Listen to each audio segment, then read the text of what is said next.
Good morning, everyone. Good morning.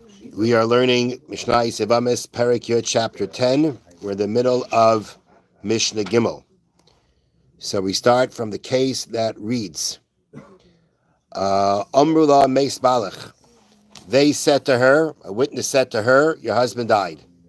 And as we learned until now, we've been learning until now, in that situation, one witness comes, Bezdin gives her permission to remarry. Vanessa, she got married to somebody else. Now, V'acharkach amrula, and afterwards they said to her, meaning two witnesses came. The first testimony was based on one witness. Now we have two witnesses that are contradicting what the first witness said, and therefore we're going to follow what they say. V'acharkach amrula, and after that they said to her, Chaim hayavames. He was alive when you remarried, but then he died. So the first witness said he's dead. She got remarried. Two witnesses then come and say, nope, when you got married, he was still alive, but he died afterwards. Okay, follow the case? So we say like this. Is up the creek? Well, she in some ways yes, in some ways not. Tate say, the halacha is she has to leave her Now, this is not a case where the first husband comes back. He's done. He's died. He just died later. Okay? So now, Tate say she has to leave her second husband. Okay? She has to leave her second husband. B'havalad Rishon Mamzer, the first child, the child she had before the second witnesses came is a Mamzer, because she was still married then. V'acharnei Mamzer.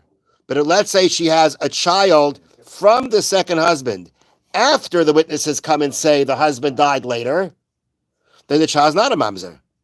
Because at that point, he's dead. We know the first husband is dead. So the point is that when she has a child before the second pair, the second pair of witnesses, if she has a child before she finds out that he was alive then but died later, so at that point she was an Aisha, she was married, she had a child with someone, child's a mamzer. And as we said until now, she has to leave the second husband. Now, in the cases before, she had to leave the second husband because she's really married to the first guy who's still alive. This case, the first husband is dead. That's not the question. The question is, when did he die? So in essence, it's very interesting that now we say, so now so we're saying that she has to leave the second husband. Why does she have to leave the second husband? I mean, the first guy is not around anymore. She has to leave the second husband because don't like him anymore. That's not the story. The point is that the second husband, she committed adultery with him. If she got married based on one witness, right, and then she finds out later the person wasn't really dead, that was all the halakha. That's what the Mishnah before said. We penalize her. She may not be intentional, but she was supposed to be checking better, and apparently she didn't check enough, and therefore she's penalized. So it's considered like she committed adultery. If she committed adultery with this person, the halacha is a man that a married woman commits adultery with, she's forbidden to him. So she has to leave him. That's not the question. Now the next thing is, well, what about the kids? What about the kids that she has? So the point is like this. So now, 1 second, just give me 1 second.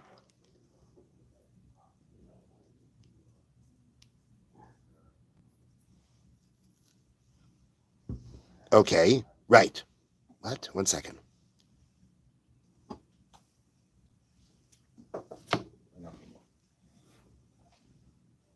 No, you can't do it. Right? It's the same problem. If she's in the S-mall, then you don't have to do it.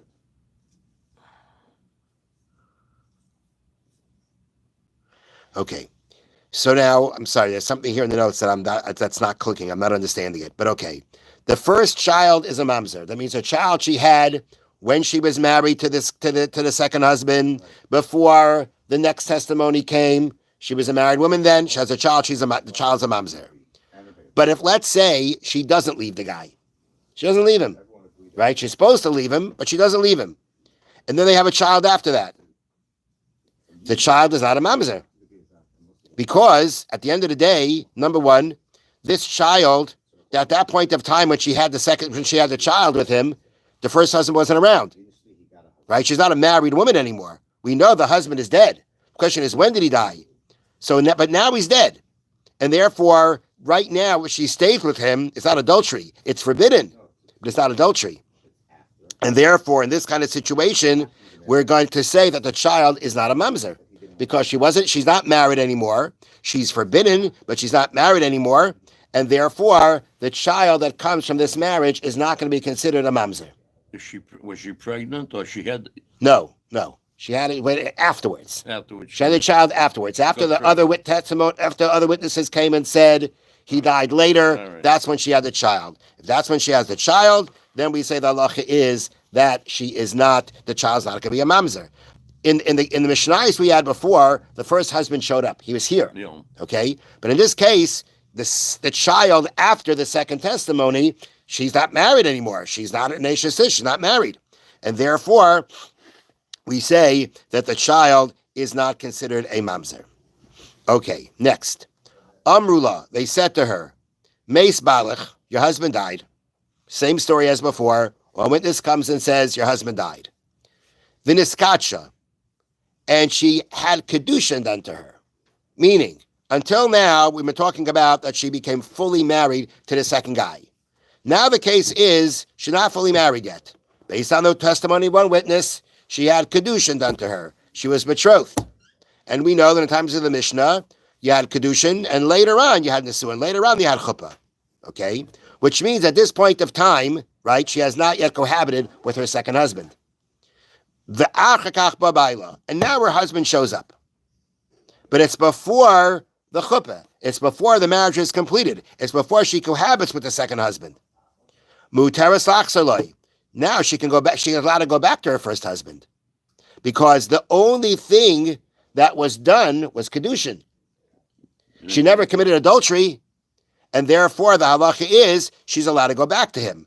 She can't be married to the second guy because her first husband's around, so the kedushin was nothing. But the first husband, we say that she's allowed to go back to him. Now, we've had until now that if she really would have been fully married and cohabited with the second husband, she couldn't go back to the first husband, because that would have been considered she committed adultery, and then she can't go back to the first husband. But in this case, it was only kedushin that was done. And until now, we've been saying, why do we penalize this woman? She got married based on, she was luckily allowed to get married. And we still penalize her if the husband shows up. Why? Because we say the basis to allow her to get married based on one witness is the combination of the one witness plus the fact that we assume she's going to check more. If the guy shows up, it means she didn't check well. In this case, all that was done was kedushin. We don't know that she wasn't finished checking. Maybe she wouldn't have completed the marriage until she finds out for sure the husband's dead. So there's nothing to say, well, she was negligent. She wasn't negligent yet. She only had kedushin. No act that can be considered adultery took place. She may still be planning on checking out before the marriage was completed, before the first husband showed up, and therefore there's no reason to penalize her. And therefore we say she can go back to the first husband. Now, the Mishnah adds, even if the second husband gives her a get. Gives her a get. Did he need to give her a get? No. But he gave her a get anyway. Loi pasalam and kahuna. That is not an invalidator from the kahuna. A meaningless get, basically, is not going to invalidate her from the kahuna. She's not, the Torah doesn't see her as a grusha, as a divorcee, that's forbidden to a Kohen, because the act of gerushin, the divorce done by the second husband, was nothing. As Zoy Darash Rabbi ben Masya. This is what the sage Rabbi ben Masya derived. He derived from the Torah this following rule, this law, this halach we just said. The Isha Grusha Me Isha. What was the derivation that he made? The pasuk says about a Kohen. The Isha Garusha Me Isha. A woman divorced from her husband, a Kohen can't marry. What do you mean a woman divorced from her husband? Is she divorced from anybody else? So the word Me Isha from her husband is extra. And from that we derive Me Isha Eni Isha. The only time we consider her a divorcee is if she got to get from her real husband. But if it was not her husband, someone who wasn't her husband gave her a get, they thought they were married, and at the end of the day, he decided to give her a get, and she took it. It's not going to make a difference because he was never really her husband. Now, in the situations that we've had before, where actually she was married to the second guy. She completed the marriage to the second guy. She cohabited with the second guy, and then the first husband shows up. The halacha is we say she needs a get from both, from the first and the second husband. That's a rabbinic obligation to get a get from the second husband. The second husband, if the first husband is alive, second husband is not her husband. But since she was married to him, fully married to him, people are going to think, well, this married woman, she's just walking off. No get or anything. So therefore, rabbinically, she has to get a get. She has to get a divorce. If rabbinically she needs a get, then she becomes validated to a Kohen. Because if the sages obligated her to to have to receive a get before she can be married, that means rabbinically we see her to a degree as married. If we do, then rabbinically she can't marry a Kohen. But in our case, there is no obligation whatsoever to have to go ahead for the second one to give a get. He only betrothed her. We don't have any concerns if all he did was betroth her. There's no adultery concern. There's no concern that people look at her as a married woman and she's just walking off. And therefore, there's no obligation rabbinically to give her for the second husband to give her a get, to give her a divorce. And therefore, even if he does, it's meaningless. It doesn't affect her regarding her ability to remarry a Kohen. Is there a time limit? Not really. No. I know what you mean. One second. Let me finish it. We'll talk about it afterwards. All right. Now, the Chofetz Chaim was talking about how even if a person is hearing Lashon Hara from his parents, that he needs to stop them, of course, respectfully. And if he is silent about that, then we're about to read a Gemara that says that he's going to be held responsible for the sin they committed. We say in the Gemara Shabbos, anybody who can protest, he can stop the members of his household from doing something wrong and didn't do so. In the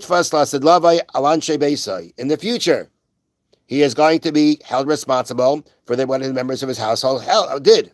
In the future, meaning eventually Hashem is going when Hashem judges this person, that's going to go on his record. Person should be always careful in his household to rebuke, to stop these kinds of things from happening, from Lashon Hara being spoken. Do it in a soft tone. And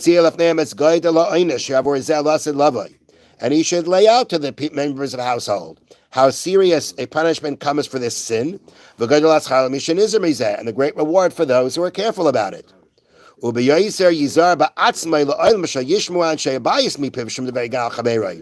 to make sure that your family members don't speak Lashon Hara. Make sure that you don't speak Lashon Hara. If they're going to see you speaking Lashon Hara, your rebuke's not going to help. If he himself transgresses and speaks Lashon Hara, besides the fact that he is going to be himself sinning, he's not going to be able to say anything to them anymore. You're telling us not to speak Lashon Hara? You speak Lashon Hara.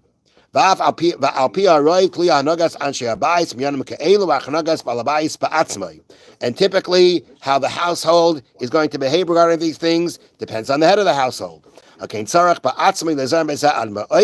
Therefore, needs to be very careful, and it will be good for him in the present and in the future. Have a wonderful day. What I meant was